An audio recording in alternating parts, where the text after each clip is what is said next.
In a previous video, I created this little graph explaining that when there's a recessionary gap, the aggregate demand curve and the aggregate supply curve intersect short of where the natural actually is.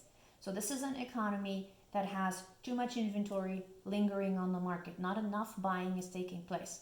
Now this is where Keynes steps in and says, oh, well, you need the spending multiplier, which can only be initiated in this case by the government. Why? Because their spending is called autonomous spending, and because the individual is short on income, short on ability to spend enough in an economy. Now, if it's a recessionary gap, it's actually called a positive gap. And I just want to remind you of something we learned before and link the two. We had learned before that a positive gap is when the economy is actually underproducing. So I'm going to put a really quick graph here to remind you. If this is the potential real GDP and the actual is cyclical, this is your positive gap. This is a gap where how much is actually being produced is lower than how much the potential should be. So this is our positive gap. Notice what's happening. The real GDP is receding.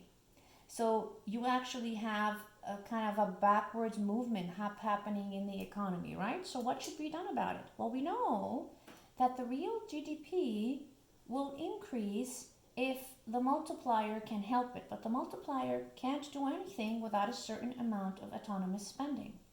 Now, we have been using a multiplier of 4 from chapter 8, right? We had a multiplier of 4 before. So if you have a multiplier of 4 and you want the final result to be an increase in a trillion, which means really 1,000 billion, right? That's what that means. So what needs to happen here is the government needs to come in and spend enough money so times 4 it increases the real GDP by 1 billion. Well, what is times 4? That equals 1,000. So really quickly, you just take the amount that's desired for an end result and you divide it by the multiplier. So when you do 1,000 billion divided by 4, you get $250 billion.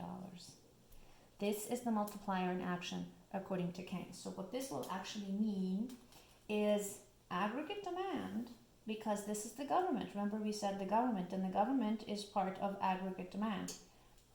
This aggregate demand is going to advance 4 times until it actually reaches that intersection, right? So eventually what you want to see it do is shift and shift and shift until your aggregate demand increases enough to compensate for this 1,000 billion that the economy needs right now in production. So the government buys from businesses, businesses spend with businesses, spend with businesses again, spend with businesses again. It happens 4 times.